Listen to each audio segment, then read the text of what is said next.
लेकिन उससे पहले बात करते हैं बसपा की। जो सूची जारी हुई, उस सूची की 20 उम्मीदवारों की सूची जारी कर दी गई।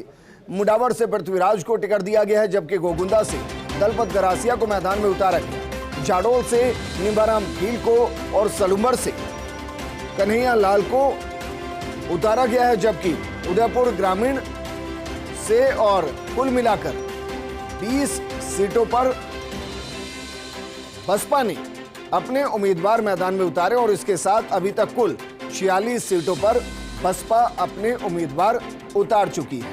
हमारे सहयोगी और ब्यूरो चीफ नरेश शर्मा हमारे साथ जुड़ चुके हैं। नरेश, क्योंकि बीते कुछ चुनावों से देखा गया है कि बिना बसपा के चलती नहीं है और बसपा हर बार राजस्थान में 5-6 सीटें लेने में कामयाब रहती है, आपको लग रहा है कि उससे उसका हौसला ये बढ़ा होगा और 40 से 46 सीटें अभी तक वो जारी कर चुके हैं, और जो आज 20 नाम जारी किए हैं उसमें खास क्या है? विजन, देखिए, तीसरी सूची है ये बसपा की और अब तक जैसे आपने कहा 46 नाम है वो जारी हो चुके हैं। आज की अगर हम बात करें तो जो 20 नाम जारी हुए हैं उनमें हालांकि कोई बड़ा नाम नहीं है, लेकिन क्षेत्र के हिसाब से महत्वपूर्ण है। आज की जो सूची पे आप नज़र डालेंगे तो वागड़ क्षेत्र है उसको सिलेक्ट किया गया है। वागड़ क्षेत्र में जितनी भी सीटें हैं उन पे बसपा ने अपने अधिकांश उम्मीदवार हैं वो उतारे हैं। चाहे वो हम बात करें प्रतापगढ़ है, आसपुर है, 84 है, घाटोल है, गढ़ी है, कुशलगढ़ है, ये तमाम जो इलाके, कुंभलगढ़ है, उदयपुर ग्रामीण है, सलमपुर है, झाड़ोल है, गोगुंदा है। दो अगर महत्वपूर्ण सीटों की अगर हम बात करें, नाथ द्वारा से जहाँ से सीपी जोशी जो कांग्रेस के नेता आते हैं वो चुनाव लड़ रहे हैं, तो वहाँ पे उम्मीदवार घोषित कर दिया है, बाबूलाल सालवी को सीट दी गई है। और तारानगर जो हॉट सीट इस चुनाव में नज़र आने वाली है, क्योंकि यहाँ से भाजपा के राजेंद्र राठौड़ है, कांग्रेस के नरेंद्र बुडानिया है, तो यहाँ से भी छोटू राम को उतारा गया है। धौत से कालूराम मेहरा को उतारा गया है, ये रिजर्व सीट है, एससी की सीट है, तो यहाँ भी जो उम्मीदवार घोषित कर दिया गया है, यहाँ से कांग्रेस के जो दिग्गज नेता है परशुराम मोरदिया वो आते हैं। इसके अलावा अगर हम बात करें, लाडनू से नियाज मोहम्मद को टिकट दी गई है। ये नियाज मोहम्मद है, पहले कांग्रेस में थे और अब बसपा का दामन जो उन्होंने थामा है, तो उनको भी यहाँ पे टिकट दी गई। देखिए, आज की जो टिकट जो है उनमें कोई इस तरह का बड़ा नाम या कोई पहले कोई विधायक रहा हो, कोई इस तरह का अभी तक नहीं है।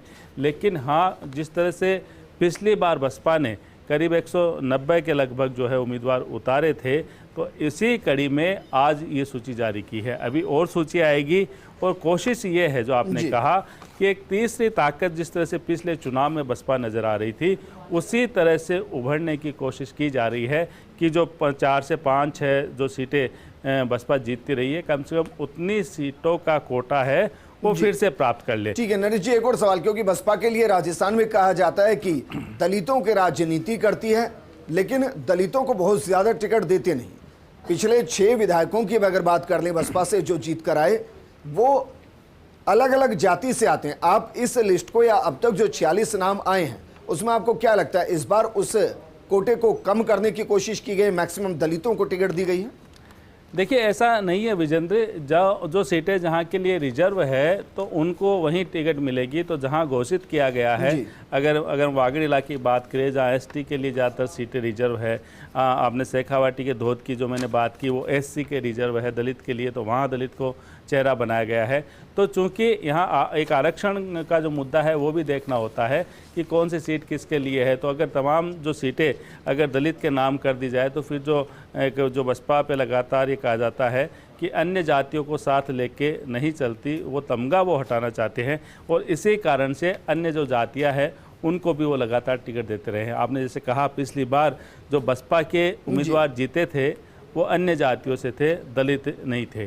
तो कोशिश जो है बसपा की इस पे है कि जहां उनका वोट बैंक है, खासकर जो उत्तर प्रदेश से लगता क्षेत्र है और राजस्थान की अगर हम बात करें, चाहे वो भरतपुर का क्षेत्र हो, अलवर का क्षेत्र हो, इसके अलावा झुंझुनू में उदयपुर वाटी की बात करें जहां बसपा ने है वो चुनाव जीता है, तो ये वो इलाके हैं जहां पे उनका फोकस, उनको लगता है कि वहां उनका वोट बैंक है, तो वहीं पे उनकी ज़्यादा जो है वो फोकस रहता है ताकि उस वोट बैंक को सीट में किस तरह से कन्वर्ट किया जा सके। तो बसपा की बार फिर कोशिश ये रहेगी कि कम से कम जो पिछला आंकड़ा था उस आंकड़े तक तो पहुंच पाए। ठीक है नरेश जी, एक और सवाल, क्योंकि थर्ड फ्रंट की बात राजस्थान में हमेशा होती है। अब इस वक्त हनुमान बेनीवाल की आरएलपी अलग से, चंद्रशेखर की अलग से, आम आदमी पार्टी ने कल लिस्ट जारी कर दी, बसपा लगातार इस मोर्चे पर है। मेरा सवाल ये कि क्या सब सामूहिक रूप से एक साथ लड़ते नजर आएंगे, या बीजेपी और कांग्रेस से अलग ये सब भी अलग अलग ही लड़ते नजर आएंगे? देखिए, अभी तक जिस तरह से सूची जारी हुई है बसपा की, अगर हम बात करें आज की सूची में, तो ऐसा लगता नहीं है कि कोई गठबंधन जैसी कोई बात है। हालांकि हनुमान बेनीवाल ने ये कहा था और कह सकते आह्वान भी किया था कि छोटे दल है वो तमाम दल मिलकर चुनाव लड़ते हैं ताकि एक तीसरी शक्ति के रूप में उभर सके। उन्होंने हालांकि गठबंधन भी किया है, लेकिन बड़ी चीज़ ये है कि अलग अलग क्षेत्रों में अलग अलग क्षेत्रीय पार्टियां हावी है। बसपा की हम बात कर दें, आप पार्टी, उन्होंने भी अपने उम्मीदवार जो है घोषित किए, हालांकि कितने लड़ पाते हैं ये देखना होगा।